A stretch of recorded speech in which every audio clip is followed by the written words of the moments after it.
నమస్కారం. కార్తీక పురాణం 12 రోజు పారాయణలోకి వచ్చాం. అయితే ఈ రోజున కార్తీక శుద్ధ ద్వాదశి, క్షీరాబ్ది ద్వాదశిగా చెప్పబడుతుంది. ఆదివారం నాడు వచ్చింది. అయితే ఈ ద్వాదశి నాడు పారణ చేయడం, ముందు రోజు ఏకాదశి నాడు మనం ఉపవాసం ఉంటే పూర్తిగా, ద్వాదశి నాడు ఉదయమే ద్వాదశ ఘడియలు దాటకుండా చక్కగా వంట చేసుకుని పూజా విధానం జరుపుకుని, కుదిరితే ఎవరైనా బ్రాహ్మణులకి ఎవరికైనా ఏ మన స్వయం పాకం లాంటిది ఇవ్వటము, లేదా ఎవరినైనా ఇంటికి పిలిచి భోజనం పెట్టే అవకాశం ఉంటే ఆ ఏర్పాటు కూడా చేసుకోవచ్చు. ఈ రోజున తులసి ధాత్రి కళ్యాణం అని విశేషంగా చేసుకుంటాం. తులసి చెట్టుకి, ఉసిరి చెట్టుకి కళ్యాణం చేసి మనం ఇవాళ అంటే ముందు రోజు స్వామివారు నిద్రలేచి ఉన్నారు కదా, వారికి విశేషంగా సేవాకాలం జరుపుకుంటాం. మేము ఈ అవకాశాన్ని బట్టి చేసుకోవచ్చు. దేవాలయానికి దర్శనం చేసుకున్నా కూడా విష్ణువాలయం కానీ శివాలయానికి కానీ వెళ్ళి దర్శనం చేసుకుని సాయంకాలం వేళ ప్రదోషకాలంలో ఒక దీపారాధన చేసి వస్తే అద్భుతమైన ఫలితాన్ని ఇస్తుంది. ఎవరి అవకాశాన్ని బట్టి వాళ్ళు అది వినియోగించుకోవచ్చు, పర్వదినం కాబట్టి. అయితే ఏం చెప్తున్నారో చూడండి. వశిష్ఠ మహాముని చెప్తున్నారు, కార్తీక మాసమందు సోమవార మహాత్మ్యాన్ని చెప్తానన్నారు. సోమవారము అద్భుతమైంది. సోమవారం కంటే శనిత్రయోదశి 100 రెట్లు అధిక ఫలితాన్ని ఇస్తుందట. శనిత్రయోదశి కంటే కార్తీక పౌర్ణమి 1000 రెట్లు ఫలితాన్ని ఇస్తుంది. పూర్ణిమ కంటే శుక్ల పాడ్యమి అంటే మొదటి రోజు 1,00,000 గుణాధిక ఫలితాన్ని ఇస్తుంది. శుక్లపాడ్యమి కంటే కూడా చివరి ఏకాదశి అంటే ఎప్పుడు ఇది కృష్ణ ఏకాదశి వస్తుంది కదా, బహుళ ఏకాదశి అదనమాట. అయితే అంతిమ ఏకాదశి కంటే కార్తీక ద్వాదశి అంటే కార్తీక బహుళ ఏకాదశి, ఇప్పుడు ఇవాళ ఉన్న ద్వాదశి ఎంత విశేషమో దీనికంటే ఇంకా ఎన్నో రెట్లు కార్తీకంలో ఉన్న రెండవ ఏకాదశి ద్వాదశి కూడా విశేషమైనవి. ఇప్పుడు చేయలేకపోయినా అయ్యో చేయలేకపోయాం అనుకోవద్దు, చివరి ఏకాదశి ద్వాదశి కూడా విశేషమైనవనే వశిష్ఠ మహాముని చెప్తున్నారు. మోహం చేతనైనా అంతిమ ఏకాదశి నాడు ఉపవాసం చేసి గీతవాద్య పురాణముల చేత జాగరణమాచరించువాడు సమస్త పాతక ముక్తుడై విష్ణులోకంలో నివసిస్తాడు. మోహం చేత అయినా అంటే ఇది పూజ భక్తి విధానంగా కాకుండా ఎక్కడికో వెళ్ళాం, రాత్రంతా మెలకుగా ఉన్నాం, ఏదో సంగీతం అందులో కొన్ని దేవుడి పాటలు వచ్చినాయి, అట్లా కూడా చేసినా కూడా ప్రయోజనం ఉంటుందట. మర్నాడు పొద్దున భోజనం చేస్తే విశేషమైన ఫలితం వస్తుంది. కార్తీక మాసమందు ద్వాదశి నాడు అన్నదానం చేయవానికి సమస్త సంపదలు వృద్ధి పొందుతాయి. సూర్యగ్రహణమందు గంగా తీరమున 1,000,000 బ్రాహ్మణులకి భోజనం పెట్టిన పుణ్యము ద్వాదశి నాడు ఒక్క బ్రాహ్మణ భోజనం చేయించినా కూడా లభిస్తుందట. తర్వాత 1000 గ్రహణాలు, 10,000 వ్యతిపాత యోగాలు, 1,00,000 అమావాస్యలు కలిసి కూడా ద్వాదశిలోని 16వ వంతుకు కూడా చాలవు. పుణ్యాన్నిచ్చే తిథులు అనేకములుగా ఉన్నవి కానీ ద్వాదశి హరిప్రియ. ఏకాదశి హరిప్రియే, ద్వాదశి చేసిన పారణ ఆయనకి మరీ ఇష్టం అనమాట. ఏకాదశి ఉపవాసం ఇష్టం, ద్వాదశి నాడు మనం ఎంతమందికి భోజనం పెడతాము అనేది అది ఎక్కువ హరిప్రీతికరం అన్నమాట. తర్వాత ఏం చెప్పారు, వాటన్నిటికంటే అత్యధికమైన ఫలప్రదంగా ఉంటాయి. కార్తీక శుక్ల ద్వాదశి నాడు అంటే ఏకాదశి నాడు రాత్రి యామం ఉండగానే హరి పాల సముద్రం నుంచి నిద్రలేచునుగాన ద్వాదశిని హరిబోధిని అంటారు. అదే అంటే హరిబోధిని ఏకాదశి ద్వాదశి ఈ రెండు కూడా నిన్నటిది ఇవాల్టి రోజు కూడా హరిబోధినిగానే చెప్పబడతాయి అన్నమాట. ఈ ద్వాదశి నాడు ఒక్క బ్రాహ్మణునికైనా అన్నము పెట్టి సంతోషపెట్టేవాడు ఇతట భోగాల్ని పొంది అంత్యంలో హరిసన్నిధిని పొందుతాడు. కార్తీక మాసమునందు ద్వాదశిలో పెరుగన్నాన్ని దానం చేసిన ఏడల కూడా సమస్త ధర్మాల కంటే అధిక ఫలితం వస్తుంది. స్త్రీ కానీ పురుషుడు కానీ కార్తీక శుక్ల ద్వాదశి నాడు పాలిచ్చడి ఆవుకి బంగారు కొమ్ములు వెండి డెక్కలు చేయించి పెట్టి పూజించి దూడతో సహా గోదానాన్ని ఆచరిస్తే గనక ఆ గోవికి ఎన్ని వేల సంఖ్యలో వెంట్రుకలు ఉంటాయో అన్ని వేల సంవత్సరాలు స్వర్గనివాసాన్ని పొందుతారట. కార్తీక మాసందు ద్వాదశి నాడు భక్తితో వస్త్రదానాన్ని ఆచరించేవాడు పూర్వజన్మార్జిత పాపములను నశింపజేసుకుని వైకుంఠలోకానికి పోతాడు, ఇందులో సందేహం లేదు. కార్తీక మాసమున ద్వాదశి ఎందు గాని పూర్ణిమ ఎందు గాని పాడ్యమి ఎందు గాని కంచుపాత్రలో ఆవు నెయ్యిని ఉంచి దీపాన్ని వెలిగించి దానం ఇచ్చేవారికి 1,000,000 జన్మల్లో చేసినటువంటి పాతకాలు కూడా నశిస్తాయి. కార్తీక ఈ ద్వాదశి నాడు ఫలమును యజ్ఞోపవీతమును తాంబూలమును దక్షిణను ఇచ్చువాడు ఈ లోకమందు అనేక భోగాల్ని పొంది అంతమందు వైకుంఠమున విష్ణువుతో కూడి చిరకాలము సుఖిస్తాడు.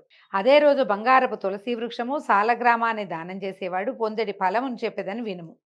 కార్తీక ద్వాదశి నాడు ఇంతకు ముందు తెలిపిన దానాలు చేసిన వాడు 4 సముద్రాల మధ్యనున్న భూమి మొత్తాన్ని దానం చేస్తే ఎంత ఫలితం వస్తుందో అంత వస్తుందట. అంటే తులసి చెట్టు ఇచ్చినా సరే, బంగారు తులసి చెట్టు అంటే ఇప్పుడు కనిపిస్తాయండి, వెండి తులసి కోటలు కూడా కనిపిస్తాయి. చిన్న కోట ఉండి ఒక బుజ్జి మొక్కలాగా ఉంటుంది, చూడ్డానికి గబుక్కున మనకి బృందావనం అని తెలుస్తుంది. అవి కూడా ఇవ్వచ్చట. తర్వాత దీని మీద ఒక ప్రత్యేకమైన గాథ ఉంది. గోదావరి తీరంలో దురాచారవంతుడైన ఒక వైశ్య ప్రముఖుడు ఉండేవాడట. ఆయన స్వల్ప దానమైనా చేసేవాడు కాదు, ఆయన అనుభవించేవాడు కాదు.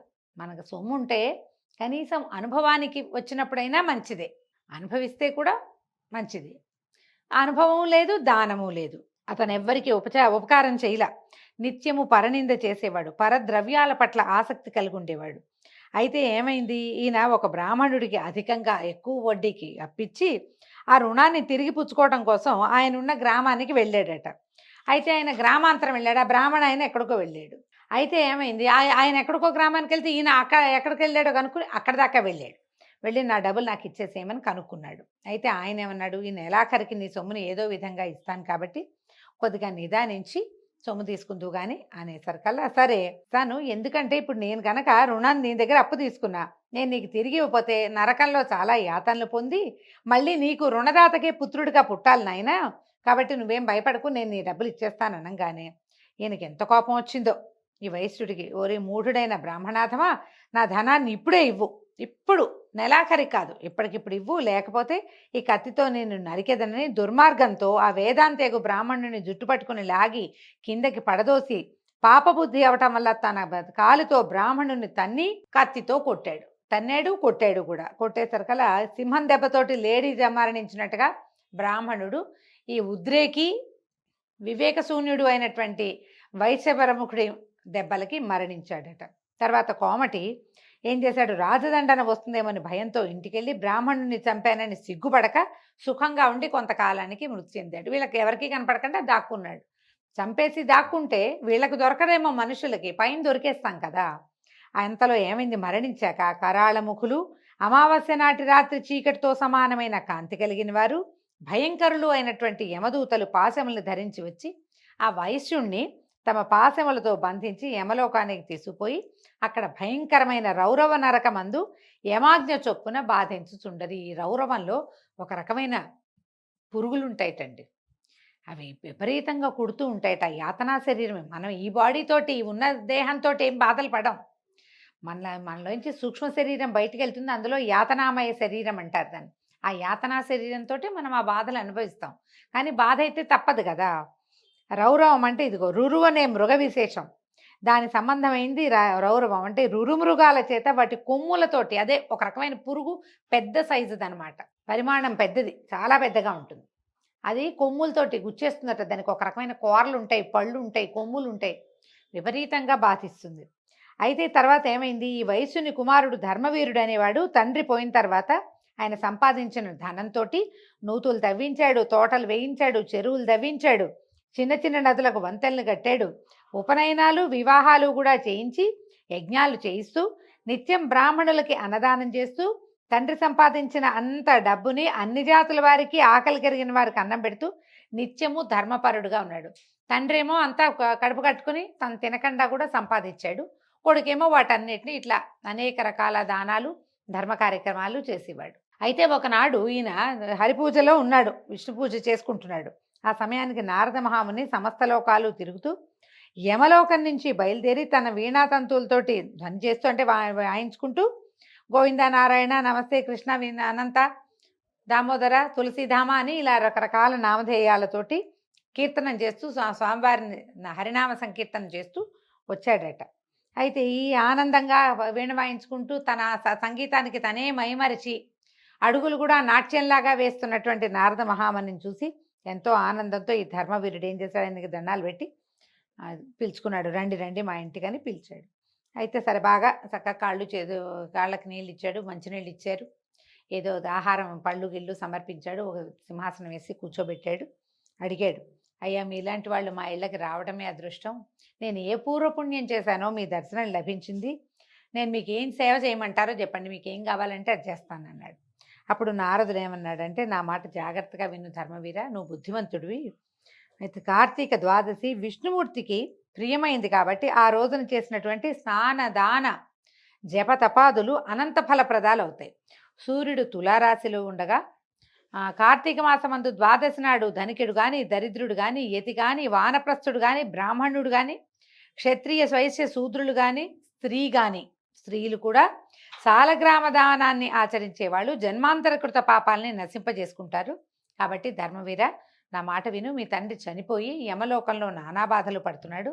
అతని పాప విశుద్ధి కోసం కార్తీక శుద్ధ ద్వాదశి నాడు నువ్వు సాలగ్రామ శిలాదానం చెయ్యి అన్నాడు. అయితే ఇదంతా వినేసరికల్లా ఈ వైశ్యుడేమన్నాడు, అయ్యా, గోదానం, భూదానం, తిలదానం, సువర్ణదానం, ఇవన్నిటితోటి మహాదానాలు అవన్నీ, వాటితోటి వస్తుంది కానీ ముక్తి శిలాదానంతో ముక్తి ఎట్లా వస్తుందండి? శిలాదానం వృధాగా ఎందుకు చేయాలి? ఇది భక్ష్యం కాదు, భోజ్యం కాదు. కాబట్టి నేను రాతిని దానం చేయను. సాలగ్రామాన్ని శిలగా భావించాడనమాట. నారద మహర్షి ఎన్ని విధాలు చెప్పినా వైశ్యుడు మూఢుడై సాలగ్రామ దానం చేయటానికి మాత్రం సమ్మతించలేదట. ఆయన తర్వాత నారదుల వారు వెళ్ళిపోయి వీడికి చెప్పినా అర్థం కాదు అని. కొంతకాలం తర్వాత ధర్మవీరుడు మృతి చెంది మహాత్ముల మాట వినని దోషం చేత సాలగ్రామ దానము చేయనని నిరాకరించటం వల్ల నరకమందు బాధల నుండి తర్వాత 3 సార్లు వ్యాఘ్రమై జన్మించి, ఆ తర్వాత 3 సార్లు కోతిగా పుట్టి, అనంతరము 5 సార్లు వృషభంగా పుట్టి, తర్వాత 10 మార్లు స్త్రీగా జన్మించి గత భర్తయ్యి వైధవ్యమును పొంది ఉండెను. దాని తర్వాత ఏమైంది? ఇట్లా 10 జన్మలు గడిచిన తర్వాత 11వ జన్మల్లో ఈ ధర్మవీరుడు ఒక యాచకుడికి పుత్రికగా జన్మించాడు. తర్వాత కొంతకాలమునకు యవనమునకు రాగానే తండ్రి తగిన వరునికిచ్చి వివాహం చేశాను. అంటే ఇప్పుడు పొందకూడని జన్మల్లో స్త్రీ జన్మ ఉందా అని ఒక ప్రశ్న వస్తుందండి. ఇలాంటివి వినంగానే అదేంటండి అంత మాట అన్నారు, స్త్రీ జన్మ ఉత్తమ జన్మ కదా అనిపిస్తుంది. స్త్రీ జన్మ ఉత్తమ జన్మ అయినప్పటికీ మనకి తెలిసిందే, స్త్రీలకి ఒక గృహం, ఒక స్థలం ఉండదు. పుట్టిన పిల్లల్ని, ఆడపిల్లల్ని మనం వివాహం చేసి ఇంకొక చోట పంపిస్తాం. ఈ వివాహం చేసి పంపించిన తర్వాత ఈ కాలం కాదు, ఇది పూర్వకాలం కాబట్టి భర్తకి లొంగి ఉండాలి, అతని దౌష్ట్యాన్ని భరించాలి. పతివ్రతగా ఉంటేనే వాళ్ళకి మోక్షం, లేకపోతే లేదు. తర్వాత కొన్ని రకాల దాన ధర్మాదులు అవి చేయటానికి అవకాశం ఉండదు. దాంతోపాటుగా మాతృత్వం అనేది శాపము, వరము కూడా. ఇప్పుడు ఈ వీసరాయిని కట్టుకుని మోసినట్టుగా 10 నెలల పాటు సంతానాన్ని మోయాలి. అది అత్యద్భుతమైన అనుభవమే. ఒక్కసారి 2 సార్లు అలా అయితే ఒక రకం. అట్లా కాదు, పూర్వకాలం సంతానాన్ని పొందుతూనే ఉండేవారు. సంతానాన్ని పొందటం అంటే ప్రతిసారి మృత్యుముఖంలోకి వెళ్ళి వెనక్కి రావటం, చావంచుని చూసి రావటం. ఈ పుట్టిన సంతానానికి మలమూత్రాదులకి రోయకుండా అతి ఓపికగా సంతానాన్ని పెంచాలి. ఎక్కువ దుఃఖాలు అనుభవించవలసి వస్తారు స్త్రీలు. మరి పూర్వజన్మలో చేసుకున్న రకరకాల కర్మల వల్ల మన స్త్రీగా జన్మించినప్పుడు ఈ ప్రత్యేకంగా ఇవి చేయాలి అని పురాణంలో చెప్పిన ప్రకారంగా చేస్తే మరల స్త్రీ జన్మ రాదు. ఒకవేళ వచ్చినా కూడా ఉత్తమ కులాల్లో అట్లా, అంటే ఇంత బాధలు పడకుండా. ఎందుకంటే మాతృత్వము ఇలాంటి వ్యవహారం తప్పదు ఏ స్త్రీకైనా. పురాణాన్ని వ్యాఖ్యానమే చేస్తున్నానండి. దీన్ని ఏమంటారు, నా ఉద్దేశంగా భావించద్దు. ఇందులో చెప్పబడిన దానికి అర్థమయ్యేలా చెప్తున్నాను అంతే. ఏదైనా ఒక పూజ, ఒక విధానము అవలంబించాలి. పాతివ్రత్యం తప్పనిసరిగా. అంటే ఇప్పుడు ఈ కాలంలో 2-3 పెళ్ళిళ్ళు చేసుకుంటున్నారు కదా అని ఒక ఆలోచన వస్తూ ఉంటుంది.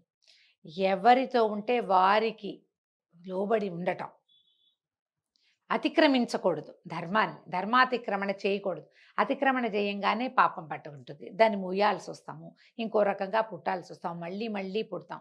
జనన మరణ చక్రాన్ని తప్పించుకోవాలంటే ధర్మాచరణ చాలా ముఖ్యం. స్త్రీలకి కొన్ని ప్రత్యేక ధర్మాలు చెప్పబడ్డాయి, అవి చేయవలసిందే. చేస్తే ఇది తగ్గుతుందని పురాణం ఇలాంటి విషయాల్ని చెప్తుంది. మనకి ఎంత అవగాహన ఉంటే అంత, ఎంత అర్థమైతే అంత.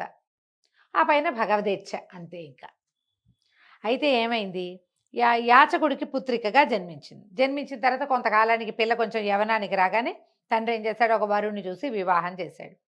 తర్వాత ఏమైంది, ఈ వివాహంలో ఇట్లా పెళ్ళయింది, ఆ అల్లుడు కాస్త మరణించేసరికల్లా మృతి నొందిన అల్లుని బంధువులందరూ వచ్చి చూశారు. అయ్యో ఇంత చిన్నపిల్ల, దీనికి అప్పుడే వైధవ్యం వచ్చిందే, ఏమిట్రా అంటే ఈ యాచకుడు యాచన చేసుకునేవాడే కానీ ఆయనకి మంచి అనుష్ఠానపరుడు. ఆయన దివ్య దృష్టితోటి చూసి చిన్నదాని బాలవైధవ్యానికి కారణం తెలుసుకుని బంధువులందరికీ ఈ పుత్రిక యొక్క పాపపుణ్యాల విచారణ అంతా చెప్పాడు. ఇట్లు చెప్పాక ఏమన్నాడు, ఈ అమ్మాయికి వివరంగా చెప్పాడు, సాలగ్రామ దానం చేయకపోవటం వల్లే ఇలా జరిగింది అని. అప్పుడు ఏం చేశారట, ఆమె యొక్క పాపాన్ని పోగొట్టడానికి జన్మాంతరార్జిత పాపనాశన సమర్థమైన సాలగ్రామ దానాన్ని కార్తీక సోమవారం, కార్తీకంలోనే పిల్లకి పెళ్ళయింది, మర్నాడు వేదాంత వేత్త అయినటువంటి బ్రాహ్మణుడికి దానం చేయించారు. కాకపోతే కథలో వింతగా ఉంటుంది. అక్కడ భర్త మరణిస్తే ఇట దానం ఎట్లా చేయించారండి అని. ఆ కాలపు నియమాలు ఏమిటో మనకు తెలియదు. కాకపోతే కథ ఎట్లా చెప్తారంటే సాలగ్రామ శిలాదాన మహిమ చేత ఆ భర్త మళ్ళీ జీవించాడు అని చెప్తారు. సాంగంగా దానం చేయించేశారు. తర్వాత ఆ దానం వల్ల ఇది జరిగింది. కొంత కాస్త వింతగా పద్ధతికి విరుద్ధంగా కనిపిస్తే కథగా మనం వినాలి పురాణంగా. తర్వాత దంపతులిద్దరూ చిరకాలము జీవించి సుఖంగా ఉండి స్వర్గానికి పోయి అక్కడ కూడా బహుకాలము ఆనందంతో ఉండి తిరిగి భూమి యందు జన్మించి బ్రాహ్మణుడై పూర్వపుణ్యం చేత జ్ఞానాన్ని పొందాడు. ప్రతి సంవత్సరము కార్తీక సోమవారమున సాలగ్రామ శిలాదానాన్ని ఆచరించి ఆ పుణ్యముతో మోక్ష సామ్రాజ్య పదవీ గతుడయ్యను.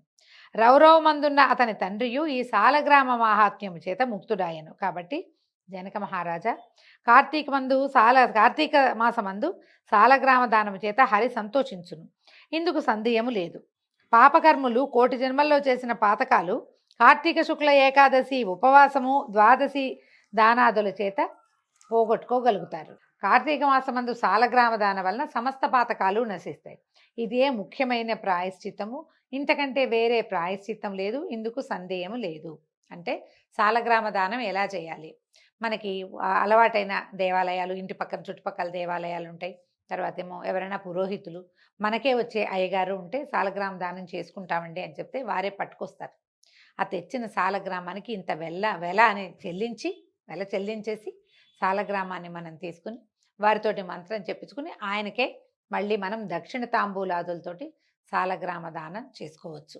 కుదిరితే ఇంట్లో పెట్టుకుని సాలగ్రామానికి అభిషేకం చేసుకుని పూజాంతంలో మనం ఆ సాలగ్రామాన్ని చేయొచ్చు. ఇది నదీ తీరాల్లో, సముద్ర తీరాల్లో చేస్తే ఇంకా మంచిది. దేవాలయంలో చేసినా మంచిది. స్వగృహంలో చేసుకుంటే దాన్ని మించింది లేదని చెప్తారు. మనకున్న అవకాశాన్ని బట్టి ఎలాగైనా చేసుకోవచ్చు.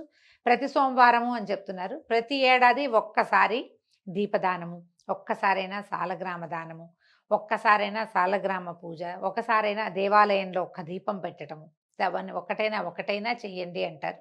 మన అవకాశాన్ని బట్టి చేసుకోవచ్చు. దీంతో 12వ రోజు అధ్యాయం పూర్తయిందండి. రేపు ఉదయం మళ్ళీ 13వ అధ్యాయంలో కలుసుకుందాము. నమస్కారం.